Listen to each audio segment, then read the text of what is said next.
O conto a seguir é um relato sobrenatural que, segundo seu autor, realmente aconteceu. Essa é a história de Tião Sanfoneiro. Tião tocava sanfona como ninguém, capaz de embalar as pessoas durante a noite inteira em qualquer baile de sua região.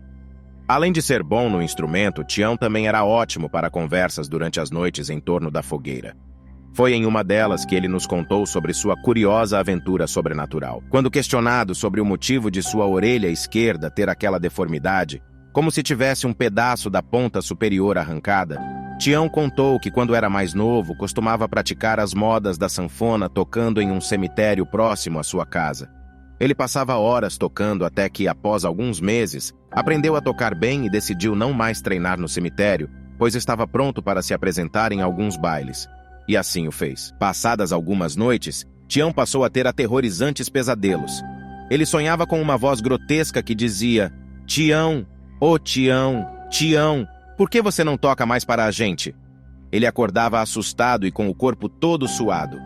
Na noite seguinte, ocorreu o mesmo sonho com a mesma voz. "Tião, ô Tião, Tião, por que você não toca mais para a gente?" Depois de uma semana, já com medo da hora de dormir, Tião teve um sonho diferente, ainda mais amedrontador. Nele, Tião, além de ouvir a voz, ainda podia ver o dono dela. Era um espírito, um fantasma que vestia uma farda antiga de um exército qualquer e aparecia no meio da escuridão o chamando incansavelmente. "Tião, ô Tião, Tião, por que você não toca mais para a gente? Estamos sentindo a sua falta no cemitério." Tião acordou assustado, corpo suado e tremendo de medo. Agora sabia o que estava acontecendo. As almas penadas queriam que ele fosse tocar novamente no cemitério. Inconformado, ele disse para si mesmo que não voltaria a tocar naquele lugar. Porém, os pesadelos continuavam cada vez mais fortes. Logo após dormir, ele ouvia a voz lhe chamando até que, uma noite, após acordar assustado, Tião abriu seus olhos e viu a mesma aparição de seus sonhos ao seu lado na cama. "Vamos, Tião. Os outros mandaram eu vir lhe buscar. Vamos." Tião morava sozinho e em um lugar afastado. Logo não adiantaria gritar. Então decidiu fechar os olhos. Talvez ainda estivesse sonhando. Foi aí que sentiu uma força descomunal o puxando da cama e o fazendo cair no chão. Tião, sem saber o que fazer, olhou para a criatura que o chamava. Pensou que teria que atender aquele pedido. Então colocou a sanfona nas costas e caminhou atrás daquela alma desencarnada até o cemitério, onde tocou até um pouco antes de amanhecer. Lá ele conseguia ver todos os espíritos ao seu redor escutando sua música. O sanfoneiro tremia de medo, mas se esforçava para continuar tocando. Tal fato estava ocorrendo por todas as noites durante um mês. Tião já não dormia ou comia direito, aterrorizado por ser obrigado a tocar para os mortos. Até que um dia Tião encontrou seu compadre em uma visita à cidade. Após ser questionado pelo motivo de estar tão debilitado, ele acabou contando a maldição que estava vivendo. Então seu compadre o aconselhou a se banhar com a água benta da igreja. Ele disse que se ele passasse a água benta em todo o seu corpo, ficaria invisível para as almas penadas, que não o obrigariam mais a ir tocar no cemitério. E assim Tião o fez. Ele encheu algumas garrafas de água benta na igreja, levou para casa e passou o líquido por todo o seu corpo. Porém, num momento de descuido, esqueceu-se de banhar parte de sua orelha esquerda. Logo à noite, Tião, amedrontado, tremia sob o lençol, ansioso sobre a possibilidade de se livrar definitivamente da maldição que estava vivendo. A voz surgiu quase em seguida. "Tião? O Tião, onde está você? Vim para te levar até o cemitério." Tião permaneceu quieto, suando frio e tremendo de medo.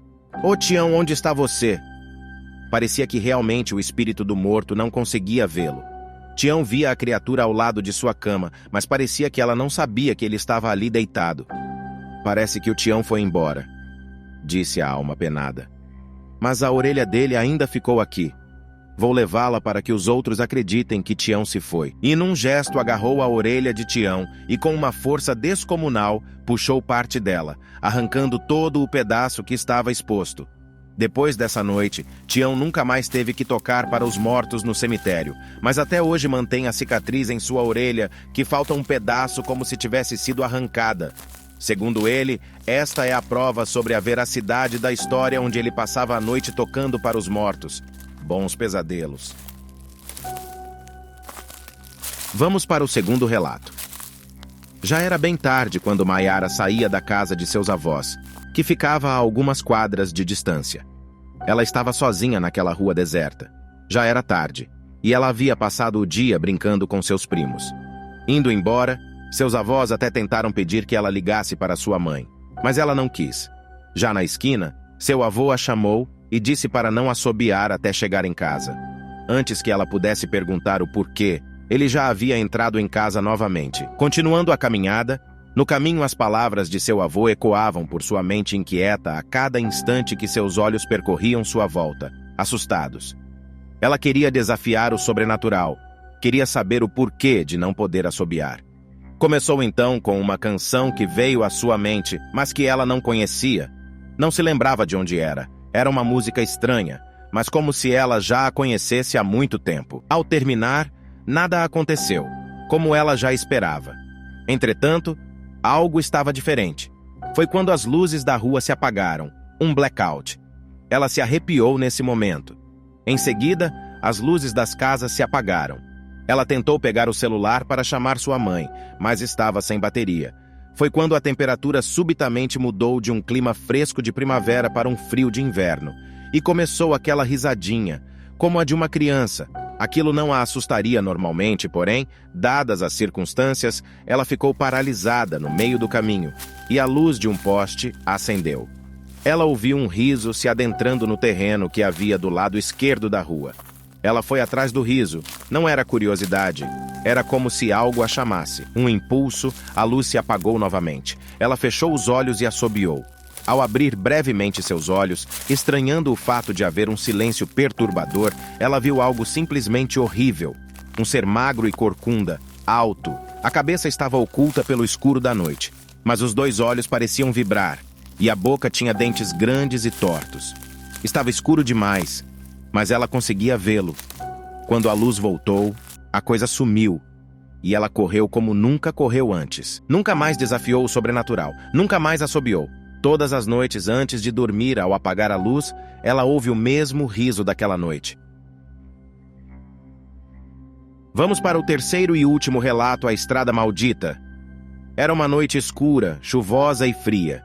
Jennifer, que tinha voltado da cidade vizinha após tratar de negócios, teve que enfrentar 2 horas de viagem de volta para sua casa. Jennifer pegou a estrada debaixo de muita chuva e teve que manter uma velocidade razoável devido às condições do tempo. Alguns quilômetros adiante, ela avistou luzes de carros da polícia e dos bombeiros. Ao se aproximar, um policial fez sinal para Jennifer encostar o carro. Ele explicou que se tratava de um acidente e pediu que Jennifer aguardasse até retirarem o veículo acidentado do meio da estrada. Enquanto esperava, ela notou que alguns policiais empunhavam suas armas e ficavam olhando para todos os lados, como se temessem algo. Jennifer estranhou o comportamento dos policiais. 15 minutos depois, a estrada foi liberada, e antes que Jennifer pudesse prosseguir, o capitão de polícia disse algo a ela. Vá com cuidado e não pare por nada. Jennifer agradeceu e continuou sua viagem. Apenas os relâmpagos e as luzes do carro de Jennifer iluminavam a estrada. E para piorar, a forte chuva dificultava a visão. Até que Jennifer, durante um clarão de um relâmpago, notou que alguém corria bem ao lado do carro. Não dava para ver direito, mas o vulto parecia ser um homem, e antes que Jennifer pudesse acelerar, ele pulou sobre o capô. O homem ficou batendo violentamente contra o para-brisa do veículo, às vezes com as mãos, às vezes com a cabeça. O enorme susto e a aparência medonha do homem fizeram com que Jennifer ficasse apavorada e pisasse fundo no acelerador. Ela mal conseguia controlar o carro e ficou indo de um lado para o outro na pista, até que o homem não conseguiu mais se segurar e caiu. Ele ainda continuou a perseguir o carro por alguns metros, mas Jennifer acelerou ainda mais e despistou o homem. O marido de Jennifer se assustou ao vê-la chegar apavorada e chorando muito. Jennifer não conseguia falar sobre o acontecido e só dormiu à base de calmantes. No dia seguinte, mais calma, Jennifer contou tudo ao seu marido, que mesmo vendo as marcas no carro, custou a acreditar na história. O veículo ficou com o capô amassado e o vidro trincado, com algumas manchas de sangue. Jennifer ficou traumatizada e nunca mais conseguiu viajar à noite.